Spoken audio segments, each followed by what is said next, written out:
Hi there YouTube, this is XtremeTrainz here. In front of me you're seeing the second Doctor Who item that I got out of the massive prize pack I got for being Leo Video's top fan in 2013. And in front of me right here is the Doctor Who Spin and Fly TARDIS. Now this is an item which I hadn't really heard much about and has had some really negative reviews online. I'm just doing my research just before making this review. So the question really comes down to it. Is this toy as bad as everyone says it is? Well, it's time to find out. Let's do it.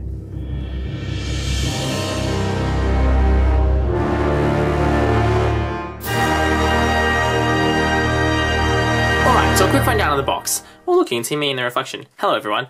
Alright, you can see this is a very standard character option style box. You've got that same artwork that we had all throughout the 11th Doctor's Tenture as it's an 11th Doctor TARDIS. Same kind of detailing on the side, yeah, blah blah blah. Pauses if you want to see it in any kind of detail.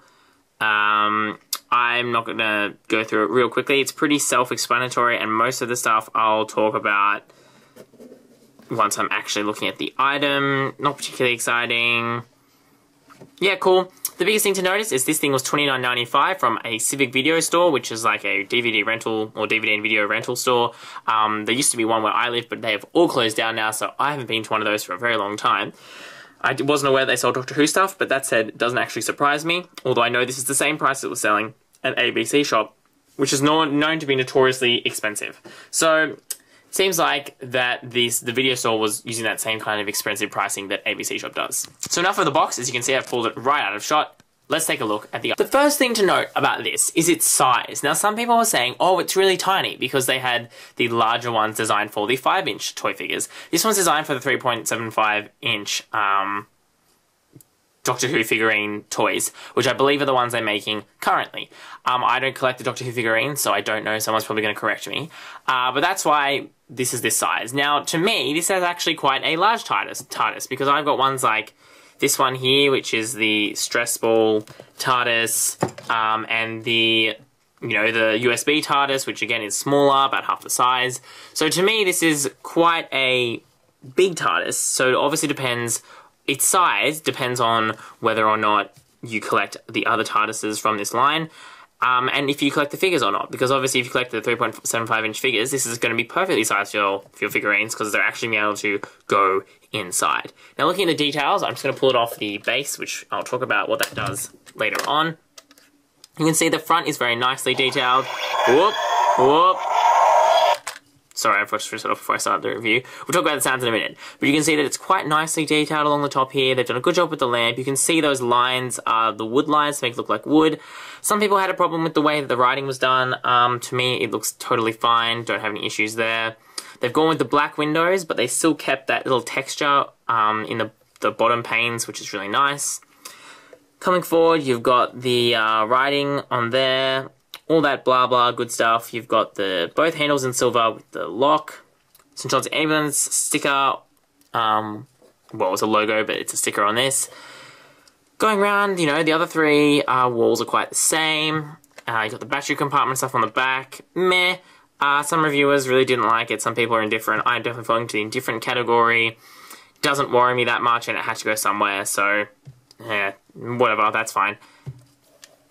These, again, here, the only thing I'll say quickly about the battery compartment is I'm not a fan of screws in battery compartments, and I know they're designed so that little kids don't eat them, but it is just frustrating because it makes it really hard to change out the batteries, particularly for a kid to change out the batteries. If they go flat, they often have to get mommy or daddy to do it for them. So the details on this are actually quite nice, and I think as a display piece, just sitting, it actually does look like a very nice TARDIS because it's a decent size without being too large. It is the kind of thing which could, sit on your desk if you wanted it to do that kind of thing, considering that if we sit next to like my little highlighter man here, it's almost about the right scale for him. But that's the kind of thing you'd have on your desk, so this would be quite appropriate. But we all know that that's Doctor Who toys are hopefully more than just blocks of plastic, and this one is no exception. It does definitely do more than that. So let's take a look at that right now. Alright, onto the lights and sound effects of this toy.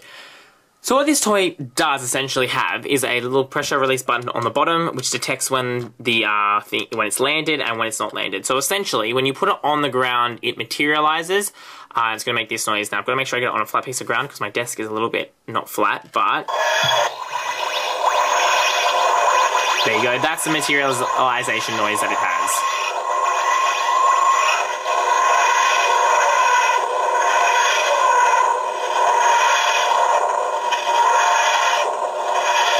Yeah, okay, we get it. It's quite long. It is actually quite a long noise, and you could also notice as it was doing that, the light was flashing. For the next, it says in the instruction 3 minutes, but who knows. If you just leave it on the table, the light will remain on, as what actually happens in the TARDIS in the show. So while it's landed, the light stays on, it just sits here. Now, then what happens, if you lift it up, you're going to get the dematerialization noise. So, ready? It's quite long as well, so bear with me, guys.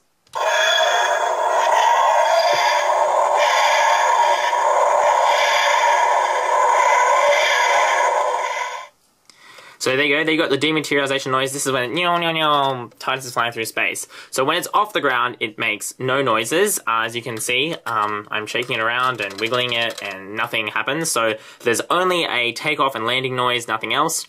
But again, for about 3 minutes, unless you press the button again, the light now flashes, which is what happens when the TARDIS is in flight. So that's a cool little detail to have. Now you're probably going, well then why is it called the spin and fly TARDIS? Well, I mean, as it notes on the box multiple times, it doesn't actually fly. So what you do get is this cradle, cradle in inverted commas, because that's what they call it, but it doesn't really look like a cradle, just looks more like a base stand to me. What you do is you clip this in onto the bottom, place this down. Now it's designed so you won't press that little button when it's sitting here. It will just sit flat, and then you grab it by the top, here we go, and then spin. And then spin. And spin. And we'll give it one more go just for good measure. Yeah, okay. For something which is called the spin and fly TARDIS, it's pretty unimpressive spinning motion, and that's because when it sits on the base, as you can see, it can roll around. So that essentially means that as soon as it gets off balance, which is pretty quickly, it starts bashing around the base and you lose all that momentum energy that you had to keep it spinning. So it doesn't really spin particularly convincingly or particularly level. As you can see, it's wobbling around all over the place.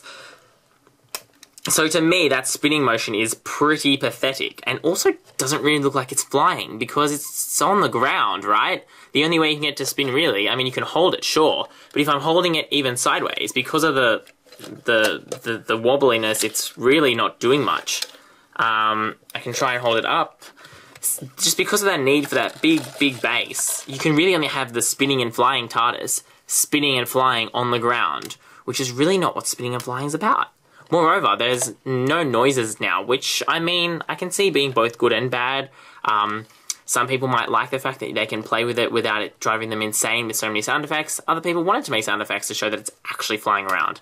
So, you know what I mean? That's something which is up to you guys to decide. I personally don't mind it doesn't have any sound effects. I would have rathered buttons on the back, for example, that you could press when it was in flight, so you could have different sound effects rather than being automatically triggered. But I just don't think this TARDIS is good at doing what it says on the box, which is spinning and flying, and to me, that's really problematic. And if you guys have watched my videos, I've said it multiple times, I really don't like and have a really big thing against companies advertising things on the boxes of products or in ads of products in ways that either there's pieces or things that aren't included in the box, that are shown in the packaging or the advertising, or that don't work in the way that they show you it does. And I think this is particularly problematic when you have something called the Spin and Fly TARDIS that doesn't fly, which it keeps saying on the box with an asterisk anyway, so why do they even call it that, I don't know. And moreover, doesn't do a very good job of spinning. I feel like calling something the Spin and Fly TARDIS would be way more appropriate, for example, for the remote control TARDIS with like helicopter TARDIS that they made, sometime recently-ish, in the last couple of years, I can't remember exactly when. So yeah, to me, this is just... Nah, it's not working. Okay, so what are my final thoughts about this toy? I actually think it's not a bad TARDIS toy. I think the fact that it makes different noises when it takes off and lands is nice, it's cool. I like the fact that it's got opening doors and you can see on the inside. And I like its size. I think it's a fun size. I think it's big enough so that, you know, you've actually got something to hold on to. But it's also small enough so you can still whoosh it around. And I know that I was doing that before I filmed this review when I was playing with it a bit.